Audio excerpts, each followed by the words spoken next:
More than 265,000 American women served in the U.S. military during the Vietnam War. About 11,000 of them were stationed there in the Army, Air Force, Navy, and in other roles. And while it may sound strange, Vietnam is part of a love story that's lasted decades.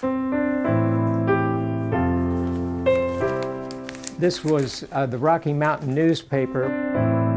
But they did a feature on Dottie, U.S. Army Helps Cupid.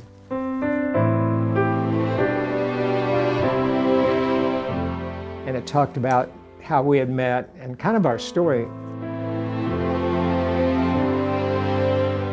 We met in just around Christmas in 1966. I was struck by his blue eyes and his smile. Ken Snow, with those blue eyes, that smile, also had orders. I was on orders for Vietnam, and we were trying to figure out how this would work.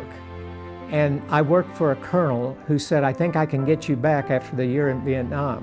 So we thought that would work, but then she got word that she'd either be going to Vietnam or Korea.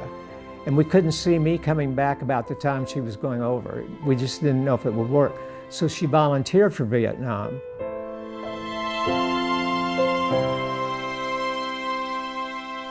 Snow and Dottie Dye both committed to the U.S. Army and committed to each other less than a year after meeting for life.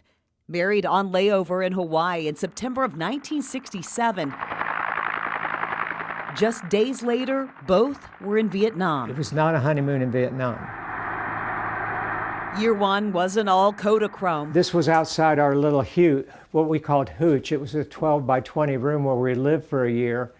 And we were in our fatigues, and we sent the picture back and did a Christmas card, Peace on Earth. Dottie worked as a nurse, Ken an administrative officer. Dottie was right in the hospital area. She was at 24th and Back Hospital, and I was about a mile away, and I often could borrow the Jeep to get back and forth.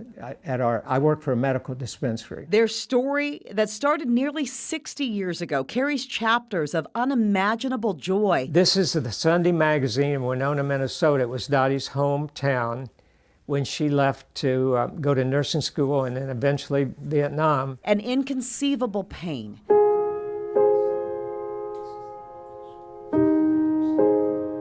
Dottie survived a massive stroke in 2014. Today, every day, she's still surviving her tour in Vietnam. So long ago. But it makes me very sad.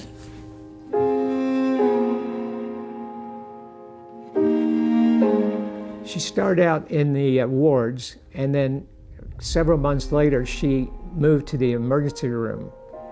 And the choppers would come in less than 30 minutes after the GIs were hit.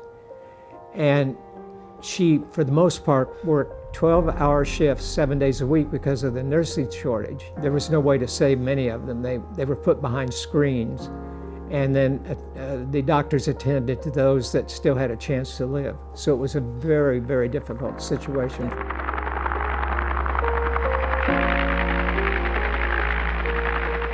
I hate the sound of helicopters today because it means patients will come in. First I worked in emergency room and then surgical post-op-ward. That sound sends her back a world away, which brings it all back to Dottie. The triage, the trauma, the horror. I'm wondering if they're alive first. And I also wonder if I know them. I know one of my friends from high school came through and he had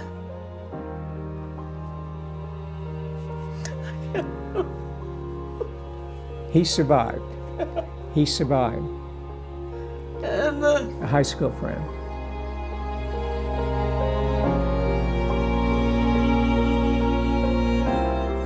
But not everyone did. One young man's struggle will forever affect Dottie. I wish I could contact his family to say I was with him, but I can't remember his name. She's talking about a young GI that was dying. And at the time she was in the ward before she moved to the emergency room. And he was screaming for his mother, kept saying, "Mother, mother, mother." And Dottie was trying to console him, and that's haunted her. It still haunts her. She still dreams about that. And he didn't make it. He didn't make it.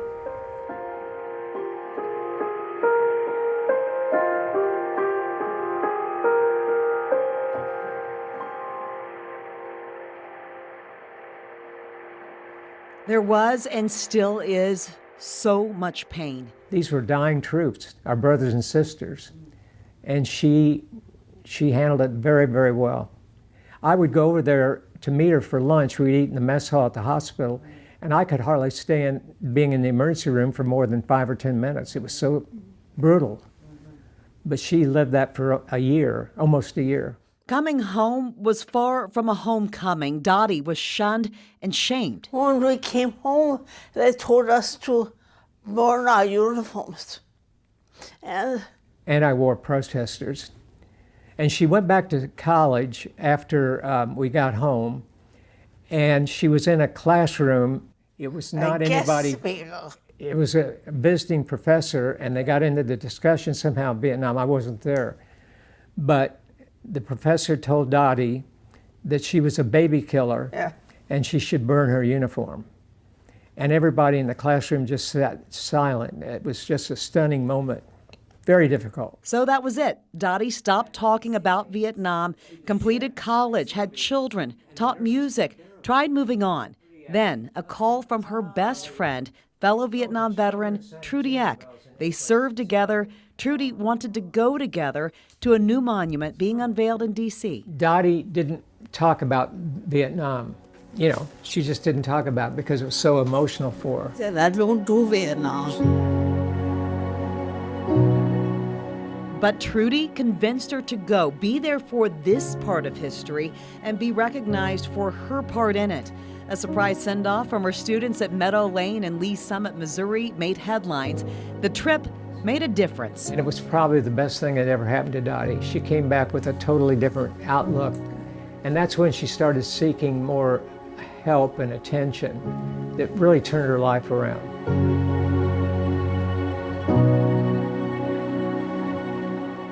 The Vietnam Women's Memorial in Washington, D.C. stands as a testament to the women who served. Their time, their sacrifices, their lives are not forgotten. It's important because it shows that women were there and that they gave everything.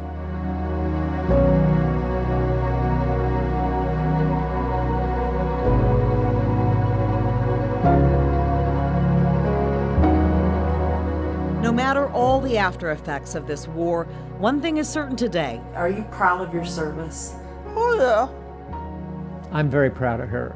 Life-saving service, sacrifice, and strength through it all. I'm just exceedingly grateful for the women that served and couldn't respect them more. My heartfelt thanks. My heartfelt thanks.